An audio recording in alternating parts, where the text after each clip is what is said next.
En este vistazo número 22 veremos esta semana que abarca del 26 al 30 de junio y el 1 de julio, tiempo en el que recordamos estos santazos. Y digo santazos porque vamos a empezar con uno que quiero muchísimo por haberme guiado tanto en mi vida espiritual.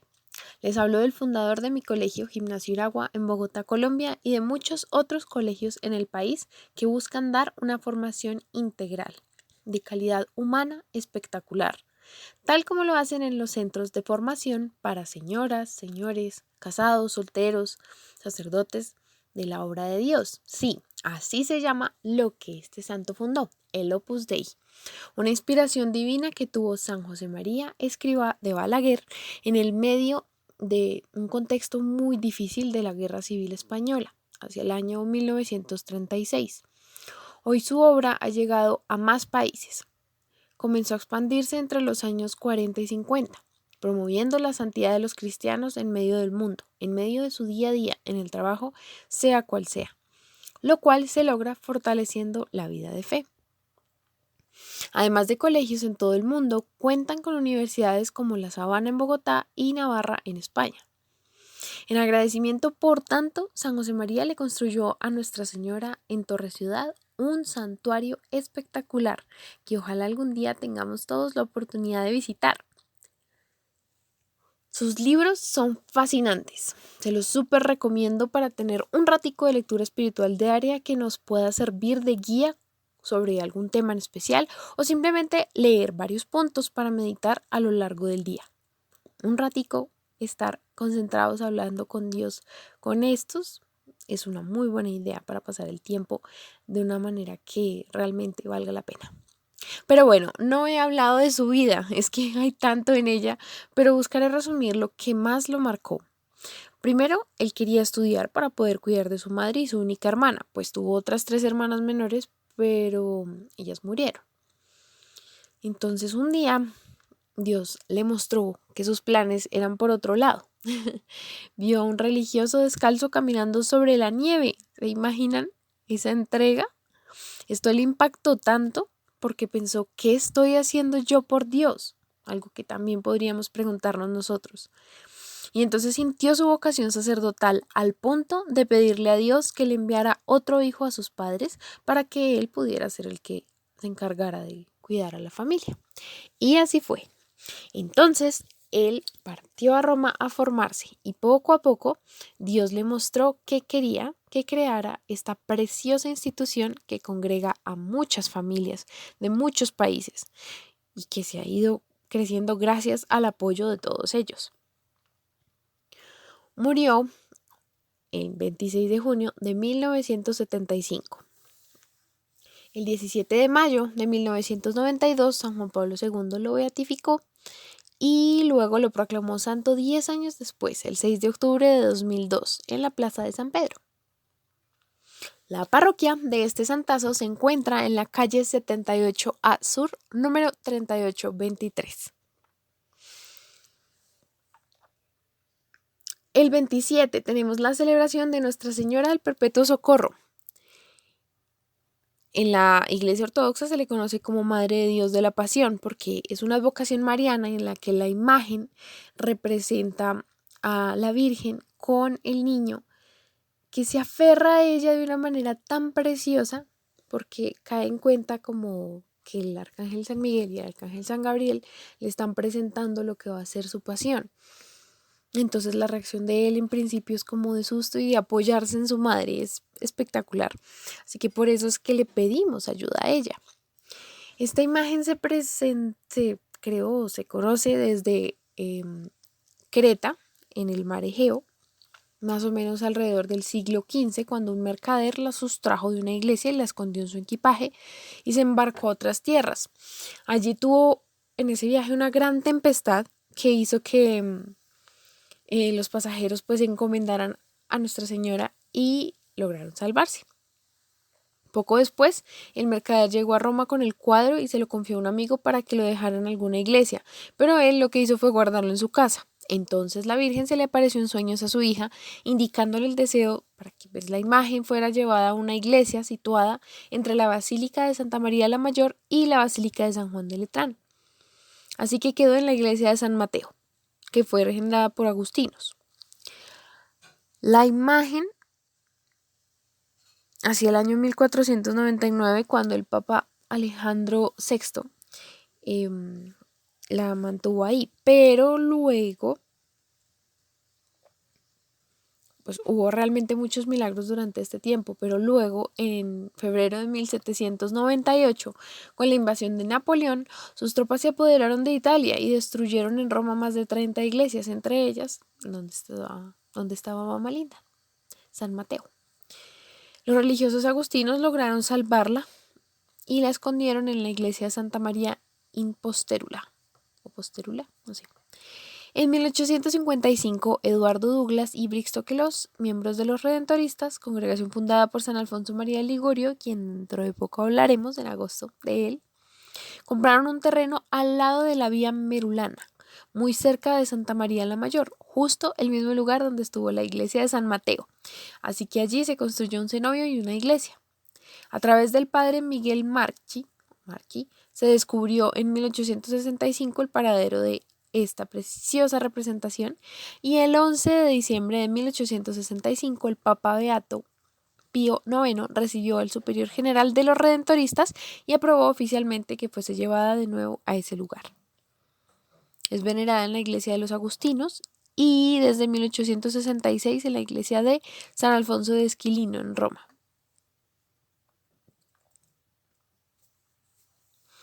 Lo que llevan de representación San Miguel es la lanza con la esponja y San Gabriel lleva pues la cruz, el martirio. Y pues así mismo nos recuerda todo lo que Mamá Linda sufrió en medio de esa pasión, porque también ella vivió esa pasión. La parroquia está en la calle 27 Sur con carrera 21A. Es preciosa. Esta es enorme y tiene unos detalles espectaculares al frente. Ahora en su interior, ni se diga. Encontramos un color naranja que recalca cada columna para enmarcar ese precioso camino hasta el altar, rodeado obviamente de otras representaciones preciosas. Encima de la entrada encontramos este lindo vitral de cruz con fondo verde. Si quieren conocer otras parroquias, les dejo estas direcciones en las que pues no tuve la oportunidad o no tengo aún la oportunidad de conocerlas. El 28, San Irineo. Nació cerca del año 125 en alguna provincia de Asia Menor. Recibió una educación muy esmerada y tenía profundos conocimientos de las Sagradas Escrituras, la literatura y la filosofía. Tuvo el privilegio de estar entre algunas personas que habían conocido a los apóstoles y a sus primeros discípulos, entre estos San Policarpo, quien ejerció gran influencia en su vida. Entre los puertos de Asia Menor y Marsella existían grandes relaciones comerciales, y ahí había muchos viajes de sacerdotes y misioneros. A esta iglesia llegó San Irineo para servir como sacerdote, y ahí se quedó hasta su muerte. Las obras literarias que le han valido pues la dignidad de figurar prominentemente entre los padres de la iglesia han sido los cimientos de la teología cristiana y además exponen y refutan errores de los gnósticos. Por si tienen dudas, aprovechen y lean estos libros. En el año 177 se le envió a Roma con una delicadísima misión. Era una época de persecución de Marco Aurelio. Enviaron al Papa Eleuterio por conducto de Irineo, la más piadosa y ortodoxa de las cartas, con una apelación al pontífice para que tratase con suavidad a los hermanos montañistas de Frigia. Asimismo, recomendaban al portador de esta carta como a un sacerdote, animado por el celo vehemente de dar el testimonio de Cristo. Tan pronto regresó a León, ocupó la sede episcopal que había dejado vacante San Potino. Escribió un tratado de 5 libros, en cuya primera parte expuso las doctrinas internas de las diversas sectas para contraponerlas después a las enseñanzas de los apóstoles y los textos de las Sagradas Escrituras. Espectacular para que la leamos también. En fechas posteriores se descubrió la existencia de otro escrito, la exposición de la predicación apostólica, traducida al armenio. Se desconoce el año de su muerte. Hay una tradición que afirma que fue martirizado. Los restos mortales, como lo indica Gregorio de Tours, fueron sepultados en una cripta bajo el altar de la que entonces se llamaba Iglesia de San Juan, pero más adelante se llamó San Ireneo.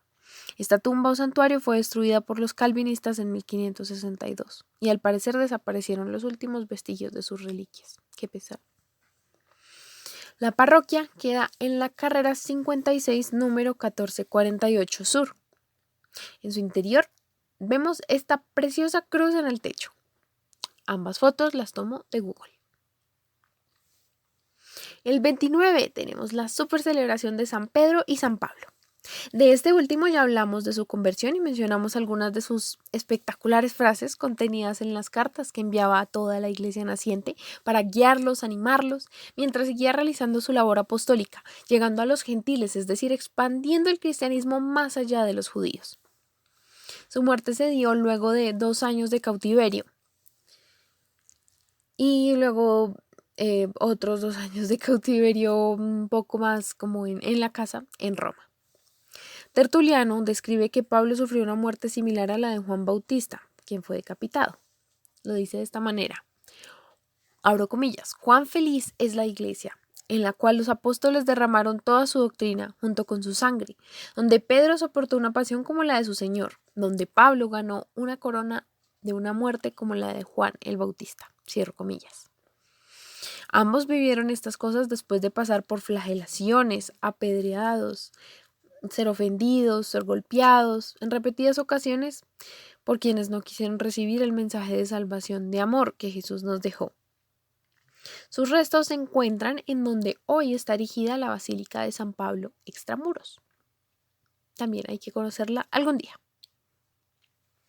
La parroquia de los Santos Apóstoles Pedro y Pablo se encuentra en la carrera 79C, número 57D9 Sur. En su interior podemos apreciar un precioso vitral del Espíritu Santo, donde se ve mayor luz en esta foto, justo encima del altar. Esta preciosa imagen se ve desde la ventana del pequeño oratorio ubicado al lado izquierdo de la parroquia. O sea, desde allí podemos ver al Santísimo y además ver el interior de la iglesia. Espectacular.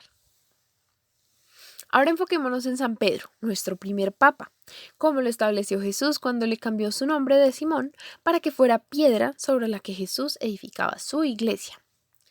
Única iglesia. Luego de haberle dicho a Jesús en respuesta de ¿quién dice la gente que soy yo? Pedro, iluminado por el Espíritu Santo, le dijo, tú eres el Cristo, el Hijo de Dios vivo. Y Jesús le dijo, bienaventurado, porque esto te lo reveló el Padre que está en los cielos, y vaticinó que el infierno no podrá contra la iglesia. Pedro compartió numerosas experiencias con los demás apóstoles, entre los que se encontraba su hermano Andrés, diciendo cosas que nos pueden mostrar su amor por Jesús, su entrega en la misión de ser el que pastorea el rebaño de Dios, como Jesús le dijo. Pero también nos recuerda que por nuestros errores humanos podemos negar a Jesús incluso 3 veces. Por más convencidos que estemos de querer dar la vida por Él, a veces nos falta perseverancia, a veces nos falta aceptar la misión que Dios nos dio a cada uno. Esa perseverancia final que les mencioné en el 7º vistazo especial del Sagrado Corazón, porque Jesús dijo que nos la daría si somos devotos de verdad a su Sagrado Corazón. Hace falta que aceptemos la cruz que llevamos, aceptar el momento en el que se envía esa cruz o con quienes estamos viviendo. Pidámosle a Él, a Jesús, esa fortaleza para poder sobrellevarlo, y también a San Pedro, que aprendió y nos dio el ejemplo de, a pesar de caerse, levantarse, de, a pesar de traicionar a Jesús, ir a buscarlo y pedirle perdón. Eso es lo más importante. Por eso Él se salvó, y por eso fue que Judas no se salvó, porque no le pidió perdón, no se arrepintió. Pensó que su pecado era más grande que Dios. No, lo más grande es Dios, no hay nada por encima de Él. Y lo cierto es que a veces queremos ser los más servidores, ir hasta el otro lado del mundo a servir, a ayudar. Pero lo cierto es que Dios nos mandó una misión particular, y en el lugar en el que estamos es donde mejor podemos hacer las cosas, con su ayuda. Podemos descubrir y vivir nuestra vocación al máximo para hacer la mejor historia para gloria de Dios. También el Evangelio nos recuerda cómo pudo Pedro caminar sobre las aguas mientras confió en Jesús, pero en el momento en que dudó, se hundió. Esto es ejemplo de lo que debemos cuidar para permanecer firmes en la fe, para poder permanecer a flote con confianza en Dios. No dejemos de lado tampoco la caridad, porque estas tres cosas son lo que resume el amor que nos recalca Jesús. A pesar de su debilidad, su lugar como cabeza de los apóstoles fue confirmado más adelante por Jesús y su precedencia no fue menos destacada luego de la resurrección que antes. Las mujeres fueron las primeras en hallar el sepulcro de Cristo vacío y recibieron del ángel un recado especial para Pedro, como dice Marcos 16:7. Solo a él entre los apóstoles se le apareció Cristo en el primer día luego de la resurrección, como dice Lucas 24:34. Pero lo más importante de todo, cuando se apareció junto al lago de Genesaret, Cristo renovó la comisión especial a Pedro de alimentar y defender su rebaño, después que Pedro hubo afirmado 3 veces su amor especial por su maestro, como dice en Juan 21, del 15 al 17. Increíble cómo Dios nos da tantas oportunidades para poder resarcir nuestros pecados. En conclusión, Cristo predijo la muerte violenta que habría de sufrir Pedro, descrita por Orígenes así, abro comillas: Pedro fue crucificado en Roma con su cabeza hacia abajo como él mismo había deseado sufrir, cierro comillas, para así no morir igual que su maestro porque no lo merecía, así lo dijo. Por un tiempo los restos de Pedro descansaron con los de Pablo en una cripta en la Vía Apia, en el lugar de las catacumbas, donde ahora está la iglesia de San Sebastián, que en su erección en el siglo IV fue dedicada a los 2 apóstoles. Los restos habrían sido probablemente llevados allí a comienzos de la persecución valeriana en el 258, para protegerlos de la amenaza de profanación, cuando fueron confiscados los sepulcros cristianos. Fueron más tarde restituidos a su previo lugar de reposo y Constantino el Grande hizo erigir una magnífica basílica sobre la tumba de San Pedro, al pie de la colina vaticana. Esta basílica fue reemplazada por la actual de San Pedro en el siglo XVI. Esa preciosa basílica de Roma. También algún día hay que ir a verla. En Bogotá tenemos una parroquia de San Pedro en la calle 77A, número 20C90. En la entrada podemos apreciar una representación de San Pedro y el nombre de la parroquia junto a una cruz boca abajo, tal como él murió. Para ingresar es lateralmente por una preciosa puerta de madera que nos regala esta vista del interior. El 30. Rendimos homenaje a los santos protomártires, es decir, los cristianos que murieron antes que San Pablo y San Pedro, que son llamados los discípulos de los apóstoles, y sufrieron martirio en medio de indecibles tormentos, con la persecución desencadenada por el emperador Nerón después del incendio de Roma en el año 64. Tanto el historiador pagano Tácito en su obra Anales como el Papa Clemente en su carta a los Corintios testifican cómo algunos fueron quemados como antorchas humanas en los banquetes nocturnos, otros crucificados o echados como alimento de animales salvajes. Recemos por todos los que sufren persecuciones similares hoy en día, que son 61 países de 291 que existen donde hay persecuciones. Empezamos julio, el primero, con San Oliver Plunkett, mártir de Irlanda, santo de la paz y la reconciliación. Se fue a Roma a los 16 años para recibir las sagradas órdenes y trabajó benéficamente como profesor de teología moral en el Colegio de la Propaganda. El 9 de julio de 1669 fue consagrado arzobispo de Armagh y llegó a su sede en marzo de 1670. Allí visitó las parroquias dispersas sin tener en cuenta los caminos largos y peligrosos, consolaba a los abatidos y administraba los sacramentos.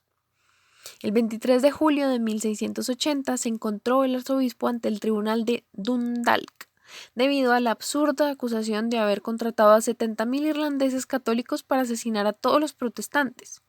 Uno de los llamados cazadores de sacerdotes había seguido el rastro del primado cuando asistía al anciano obispo de Meath. Durante su agonía, Aquellos cazadores recibían de parte de las autoridades, como otros Judas, 10 libras esterlinas por el arresto de un obispo o de un jesuita. Así que lo acusaron de alta traición y se le negó el término necesario para poder llamar de Irlanda a sus testigos de exoneración. Así que él mismo defendió con fuego y pasión su nombre honrado. Sin embargo, esto no le funcionó. Antes de morir pronunció un discurso maravilloso de defensa, perdonó a sus acusadores y asesinos y rezó en voz alta por los miembros de la familia real inglesa. Lo bueno es que después de haber recibido su muerte, la gran persecución cesó. Muchas gracias por ver este video. Si se han perdido alguno, les invito a verlos todos. En la descripción les dejo el enlace del especial que mencioné. Muchas bendiciones para todos.